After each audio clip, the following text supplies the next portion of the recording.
que vous allez bien. C'est avec un énorme plaisir que je vous retrouve aujourd'hui pour le premier épisode de The Purpose Talk. Alors, nous allons commencer par une série de 2 discussions sur la vision. Sur ce, le thème qu'on a aujourd'hui est reconsidérer la vision. Alors, lorsqu'on entend vision, c'est pas nouveau pour nous. On a déjà entendu ce thème quelque part. Quelqu'un nous a déjà parlé de vision, ou à l'église, on nous a déjà parlé de vision. On entend souvent des vidéos de motivation qui nous parlent de vision. Et donc, ce thème n'est pas nouveau pour la plupart de nous, ou peut-être pour tout le monde. Mais aujourd'hui, nous allons parler de reconsidérer la vision. Alors, qu'est-ce que la vision ? La vision, déjà, selon le dictionnaire, c'est une chose surnaturelle qui apparaît aux yeux et à l'esprit. Une représentation imaginaire ou une image mentale. Donc, ça, c'est la définition selon le dictionnaire.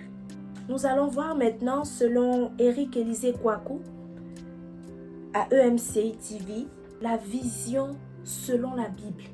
La vision selon Dieu pour ses enfants. La vision selon Dieu à ses enfants. Donc nous lisons, la vision est une révélation de Dieu dans notre esprit.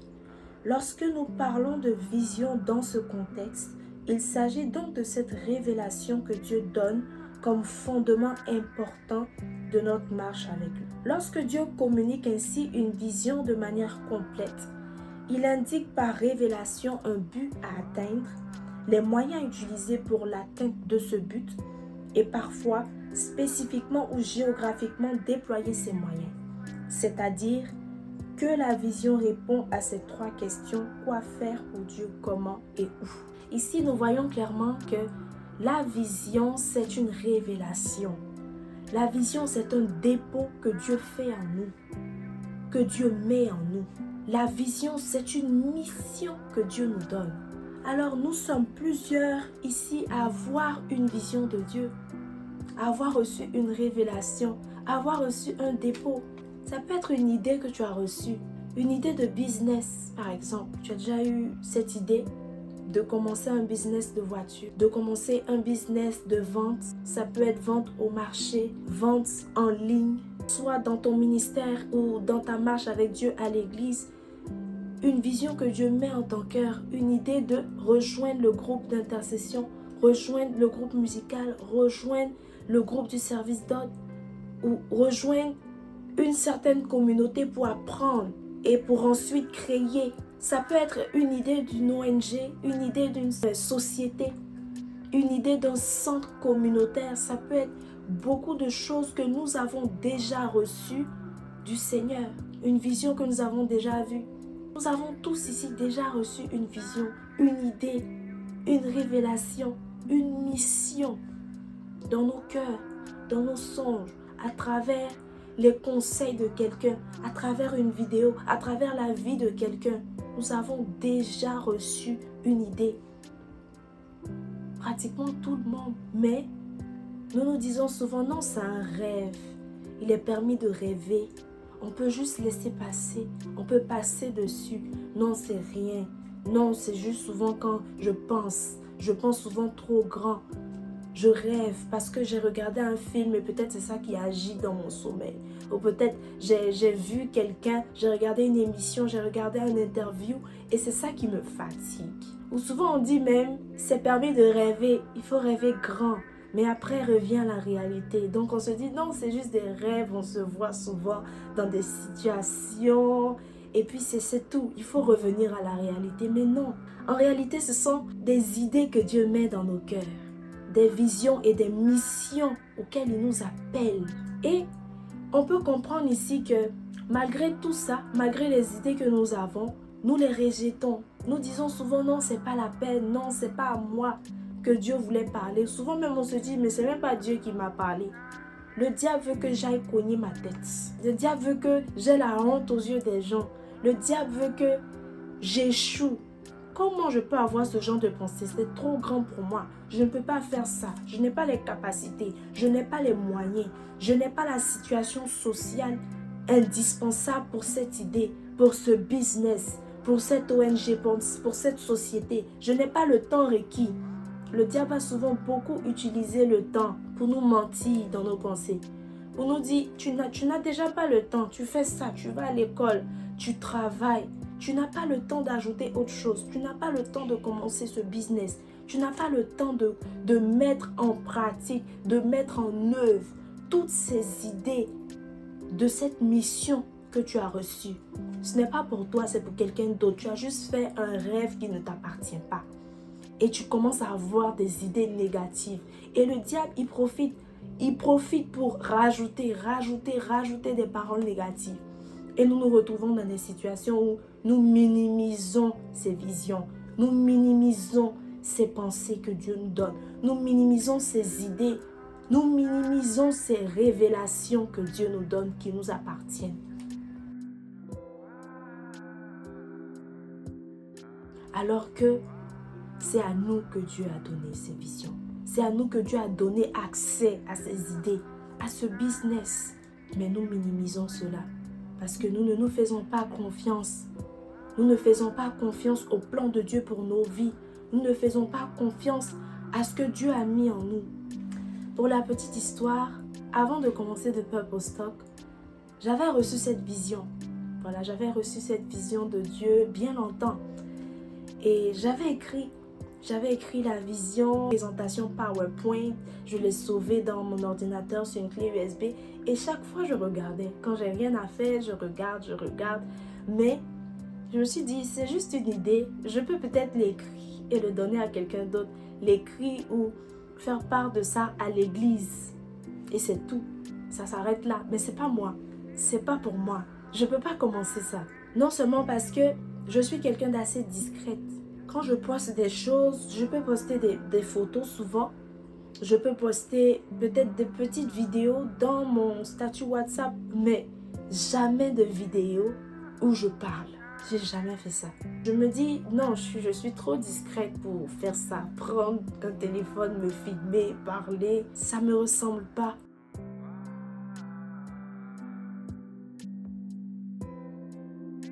Et c'est ce que je me disais. Donc, longtemps, j'ai caché cette vision dans une clé USB, dans une présentation PowerPoint. Et je me suis dit, non, mais ça là, c'est pas toi, c'est pour quelqu'un d'autre. Donc, tu fais juste enregistrer et tu donnes à la meilleure personne que tu vas trouver. Tu sais qu'elle parle déjà, tu sais qu'elle est déjà à l'aise en public, elle peut s'exprimer, et puis ça passe en fait. Mais c'est pas pour moi. Donc, c'est ce que je me disais. Mais arrivé un moment, j'ai réalisé que si Dieu a mis ça dans mon cœur, si Dieu m'a donné cette vision, c'est que je peux le faire. Et le Saint-Esprit me parlait constamment, il me disait, mais tu joues avec ce que je t'ai donné, tu joues avec le potentiel que Dieu a mis en toi. Si Dieu t'a donné cette vision, c'est toi qui peux la réaliser, c'est toi qui peux la mettre en œuvre. Il n'a pas donné à quelqu'un d'autre, c'est à toi qu'il l'a confié. Jusqu'à quand tu vas garder cette vision dans une clé USB? Bon, supprime-la en même temps, on n'en parle plus. Parce que si tu cherches, on te donne une vision, tu cherches quelqu'un d'autre à qui donner. Bon, c'est que Dieu allait passer directement par la personne et puis c'est tout. Et je me suis levée, j'ai compris que, effectivement, si Dieu a mis ça dans mon cœur, c'est que c'est moi qui peux le faire. C'est que c'est moi qui peux mettre cette vision en œuvre. Je n'ai jamais parlé en public. Je ne parle pas en public. Je suis quelqu'un de très réservé. Pour les personnes avec qui j'ai fréquenté au lycée, on peut dire que j'étais une personne vraiment drôle. Je faisais rire. Je me sentais à l'aise, mais c'était les personnes avec qui j'ai commencé depuis le début du lycée. Donc, on se connaissait, il y avait une certaine affinité. Donc, on peut dire, ok, il n'y a pas de problème, c'est entre nous. Mais parler en public, ce n'est pas ma personnalité. Mais le Seigneur m'a dit, c'est à toi que j'ai confié ça, c'est toi qui peux le faire. Laissez-moi vous dire que souvent, le Seigneur nous fait sortir de notre zone de confort. Je me dis, je chante déjà, c'est tout. Ceux qui sont à l'église, on se connaît déjà et puis ça s'arrête là en fait. Mais cette vision qu'il m'a donnée dépasse mes capacités. C'est ce que je me dis, c'est ce que je me disais. Ça dépasse mes capacités, ça dépasse ma personnalité. Mais il m'a dit, cette personnalité dont tu parles là, c'est moi qui l'ai créée. C'est moi qui t'ai créé. Donc tu ne peux pas savoir quelles sont tes capacités. C'est moi qui t'ai créé, c'est moi qui sais ce que j'ai mis en toi, c'est moi qui connais le dépôt que j'ai mis en toi. Tu ne peux pas te fixer des limites Pendant que moi-même qui t'ai créé, je sais de quoi tu es capable. Ça n'a pas de sens. La créature dit à son créateur, je ne peux pas. Tu dois changer de mentalité et tout de suite te mettre à l'œuvre. Tout de suite commencer. Je veux encourager quelqu'un. Je veux t'encourager. Si tu me regardes maintenant, Dieu a certainement mis une vision en toi. Quelle que soit la vision que Dieu a mis en toi. Peut-être aussi c'est commencer des vidéos, mais par rapport à quelque chose de différent, par rapport à un sujet que Dieu t'a donné spécifiquement, par rapport à un fléau de la société, de la jeunesse. Dieu a mis quelque chose en toi. Ça peut être même un projet d'évangélisation, vraiment un grand projet qui sort de l'ordinaire, un projet innovant qui va aider la jeunesse chrétienne, qui va aider la jeunesse ivoirienne. Peut-être Dieu t'a donné cette idée de business, mais tu te dis, ça c'est que business. Ça là c'est que business. Parce que ça là, si moi je commence à vendre, ça ne va pas marcher. C'est ce que tu t'es dit. Si moi je commence à vendre ça, ça ne va pas aboutir parce que personne ne vend ça. Il y a peut-être même des gens qui ont commencé à vendre mais qui n'ont pas pu continuer parce que ça ne marchait pas, parce que ça ne portait pas de fruits, parce que des gens n'étaient pas intéressés par ce que la personne avait commencé à vendre, par ce business que la personne avait commencé. Mais si Dieu te dit, ça là, toi tu peux le faire, toi tu dois le faire, commence. Il ne faut pas faire de statistiques. Non, qui a commencé, ça n'a pas marché. Combien de personnes aiment sur le marché? Combien de personnes n'aiment pas? C'est vrai, tu dois bien te préparer pour ton business. Mais il ne faut pas faire des statistiques pour te décourager, pour abandonner. Parce que si Dieu a dit que c'est pour toi, c'est toi qui dois réaliser, c'est toi qui dois mettre ce business en œuvre. C'est de toi qu'il s'agit, mais de personne d'autre. Ne te décourage pas en regardant tes conditions. Ne regarde pas tes moyens. Ne regarde pas ta situation sociale. Ne regarde pas ta personnalité. Est-ce que tu vas te dire, non, moi, je suis quelqu'un d'assez calme. Moi, je suis quelqu'un, je ne sais pas vendre. Je ne sais pas parler. Ça me rappelle la parabole du maître et de ses serviteurs. Le maître devait voyager. Il a donné des talents à 3 de ses serviteurs. Il leur a dit, voilà des talents que je vous donne. Quand je vais revenir, on va faire le point. 2 d'entre les 3 ont compris qu'il fallait multiplier ses talents. Il fallait aller utiliser ses talents pour rendre le maître heureux, pour avoir plus de talents. Mais il y a un qui allait enterrer ses talents. Et c'est ce que nous faisons, nous ressemblons à ce dernier qui enterre les talents que le maître lui a donnés. Pendant combien de temps tu vas enterrer ton talent? Pendant combien de temps tu vas enterrer le don que Dieu a mis en toi? Pendant combien de temps tu vas enterrer cette vision? Pendant combien de temps tu vas enterrer cette idée de business? Pendant combien de temps? Il est temps pour toi d'aller déterrer ce talent. Il est temps pour toi d'aller récupérer ce don, d'aller récupérer cette idée de business. Parce qu'il y a quelqu'un dans le monde, même si ce n'est pas pour tout le monde, il y a une seule personne qui attend la révélation de ce business, la révélation de cette idée, la révélation de cette ONG, la révélation de ce centre communautaire, la révélation de la personne que tu es et de ce que Dieu a mis en toi pour bénir les autres. Il est temps pour toi, mon frère, ma soeur, toi qui me regardes, d'aller déterrer ce talent. Il est temps pour toi de mettre à l'œuvre cette vision. Ne dis pas cette vision est trop grande. Parce que un jour ma mère me disait, pendant que je lui parlais du projet et tout, je lui disais mais c'est trop grand, je vais me limiter à ça, je vais me limiter à ça. Mais elle me disait, si une vision n'est pas plus grande que toi, en ce moment-là, cette vision c'est un projet, c'est pas une vision. Une vision est toujours plus grande que tes capacités. Une vision te fait sortir de ta zone de confort. Et là j'ai compris que effectivement c'était une vision. Dieu a déjà assez investi en toi. Tu peux le faire. Notre purpose de ce jour, c'est reconsidère ta vision. Reconsidère ta vision. Écris-la et lance-toi. Comme le dit le livre d'Habakkuk. Habakkuk 2, le verset 2. Écris la prophétie, grave-la sur des tables afin qu'on la lise couramment. Si peut-être tu ne t'en souviens plus parce que quand tu l'as reçu, tu l'as minimisé, tu l'as oublié.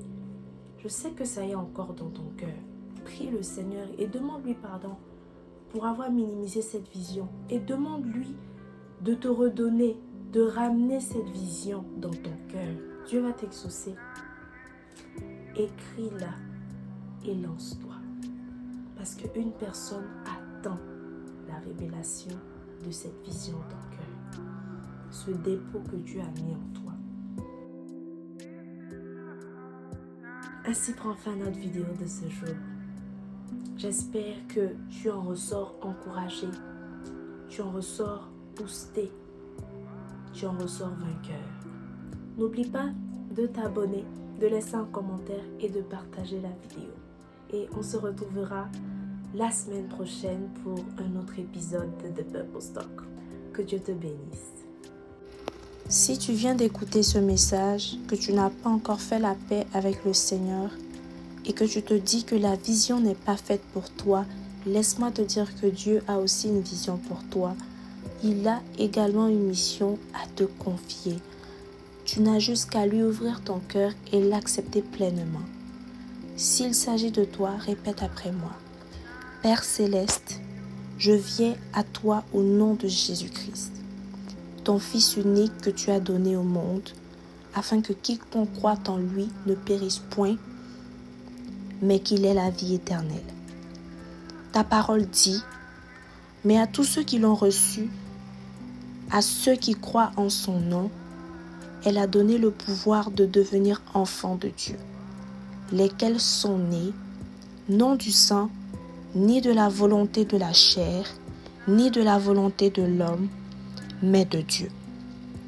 Ensuite elle dit, si tu confesses de ta bouche le Seigneur Jésus et si tu crois dans ton cœur que Dieu l'a ressuscité des morts, tu seras sauvé. Sur ces paroles, je te demande de pardonner mes offenses et de me purifier par le sang de Jésus. Je reçois dans mon cœur Jésus-Christ de Nazareth comme mon Seigneur et Sauveur personnel. Je confesse de ma bouche le Seigneur Jésus et je crois dans mon cœur que Dieu l'a ressuscité des morts. Je suis maintenant sauvé et né de nouveau par la puissance du Saint-Esprit. Merci beaucoup, Père éternel, de m'avoir pardonné, sauvé et donné la vie éternelle. Au nom de Jésus. Amen. Tu fais maintenant partie de la grande famille du Seigneur. Que Dieu te bénisse.